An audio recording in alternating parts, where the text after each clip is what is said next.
प्यारे भक्तों, आज हम लेकर आए हैं वो रहस्य, वो दिव्य वैदिक मंत्र जो चंद्र ग्रह की शक्तियों को जागृत करती है। चंद्रमा मन का स्वामी, शांति और सुख का दाता, जीवन में प्रेम और सौभाग्य का वरदान देने वाला ग्रह। कहा जाता है, यदि चंद्र ग्रह क्रोधित हो जाए तो व्यक्ति का मन बेचैन हो जाता है, नींद उड़ जाती है, रिश्तों में कलह और मन में डर का वास हो जाता है। लेकिन वैदिक मंत्र से चंद्रमा को प्रसन्न करना बहुत ही आसान और चमत्कारिक है। प्राचीन ऋषियों ने कहा है कि चंद्र ग्रह वैदिक मंत्र का जाप और श्रवण करने से मन की अशांति दूर होती है, मानसिक रोग शांत होते हैं, परिवार में सुख शांति का वातावरण बनता है, चेहरे पर तेज और आकर्षण बढ़ता है और जीवन में सौभाग्य का प्रवाह स्वतः होने लगता है। ये मंत्र न सिर्फ चंद्रमा को शांत करता है, बल्कि व्यक्ति के जीवन को मोती की तरह चमकदार बना देता है। जो भी साधक इस मंत्र का सच्चे मन से जाप करता है, उसका चित्त स्थिर होता है, उसका आत्मविश्वास बढ़ता है और उसके जीवन में समृद्धि का मार्ग खुल जाता है। यही कारण है कि चंद्र ग्रह मंत्र को मन का औषधि मंत्र कहा जाता है। यदि आप प्रतिदिन सोमवार के दिन इस मंत्र का 108 बार जाप करते हैं या श्रवण करते हैं, तो चंद्र ग्रह की हर पीड़ा, हर दोष दूर होने लगती है। आपके जीवन में प्रेम, सुख, शांति और समृद्धि का चमत्कारिक संचार होता है। तो साधकों, आज से ही इस मंत्र को अपने जीवन में उतारिए और चंद्र देव की दिव्य कृपा का अनुभव कीजिए। कमेंट में जय चंद्रदेव अवश्य लिखें। चंद्रमा का वैदिक मंत्र।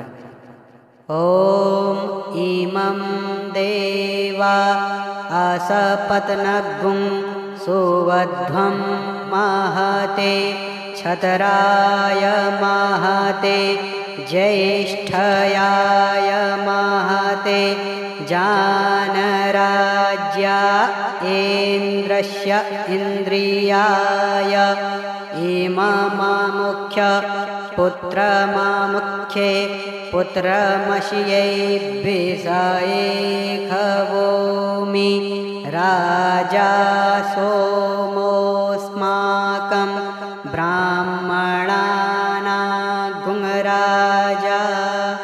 ॐ चन्द्रमसे नमः। ॐ इमं देवा असपत्नगुं सुवध्वं महते छतराय महते ज्येष्ठयाय महते जानराज्या इन्द्रस्य इन्द्रियाय इममामुख्य पुत्रमामुख्ये पुत्रमशियै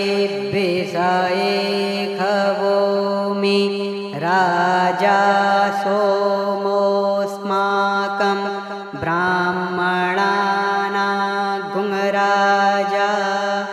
ॐ चन्द्रमसे नमः। ॐ इमं देवा असपत्नगुं सुवध्वं महते छतराय महते ज्येष्ठयाय महते जानराज्या इन्द्रस्य इन्द्रियाय इममामुख्य पुत्रमामुख्ये पुत्रमशियै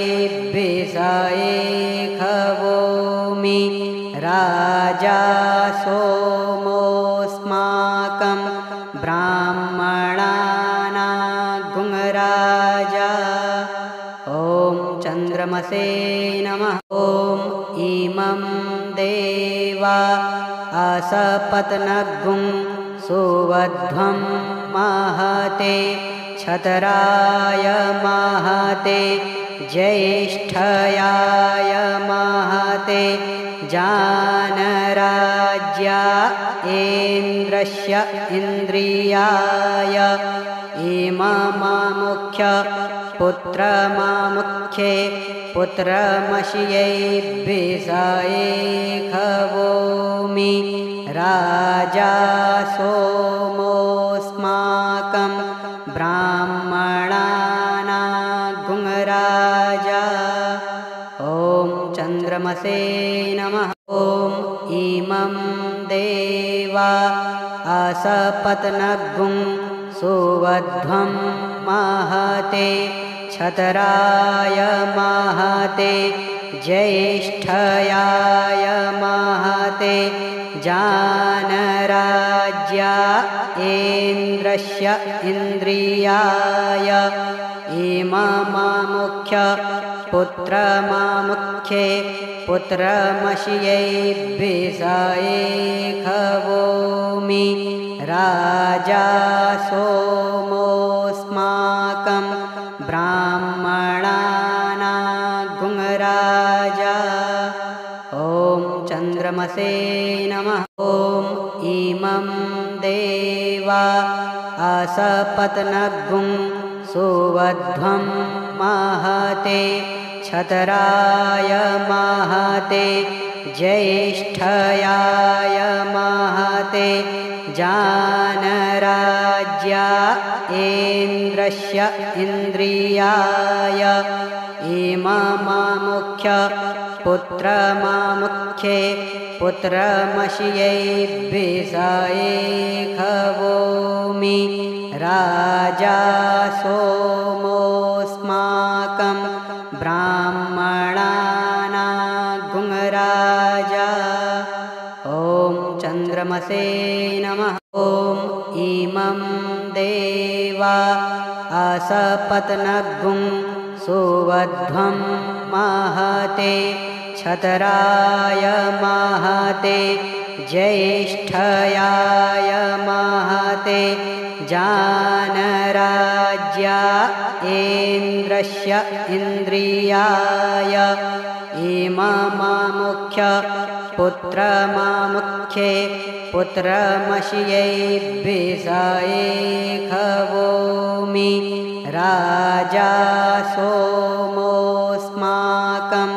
ब्राह्मणानां राजा। ॐ चन्द्रमसे नमः।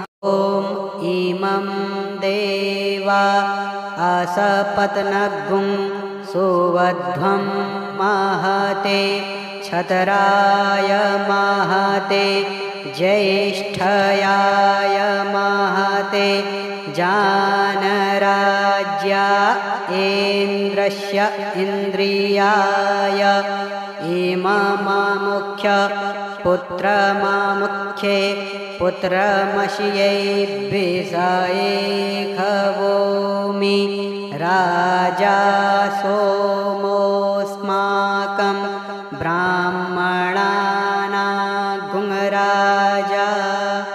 ॐ चन्द्रमसे नमः। ॐ इमं देवा असपत्नगुं सुवध्वं महते क्षत्राय महते ज्येष्ठयाय महते जानराज्या इन्द्रस्य इन्द्रियाय इममामुख्य पुत्रमामुख्ये पुत्रमशियै विषये खवोमि राजा सोमोऽस्माकं ब्राह्मणानां राजा। ॐ चन्द्रमसे नमः। ॐ इमं देवा असपत्नगुं सुवध्वं महते क्षत्राय महते ज्येष्ठयाय महते जानराज्या इन्द्रस्य इन्द्रियाय इममामुख्य पुत्रमामुख्ये पुत्रमशियै विषये खवोमि राजा सोमोऽस्माकं ब्राह्मणानां राजा। ॐ चन्द्रमसे नमः। ॐ इमं देवा असपत्नगुं सुवध्वं महते क्षत्राय महते ज्येष्ठयाय महते जानराज्या इन्द्रस्य इन्द्रियाय इममामुख्य पुत्रमामुख्ये पुत्रमशियै विषये राजा सोमोऽस्माकं ब्राह्मणानां गुङ्राजा। ॐ चन्द्रमसे नमः।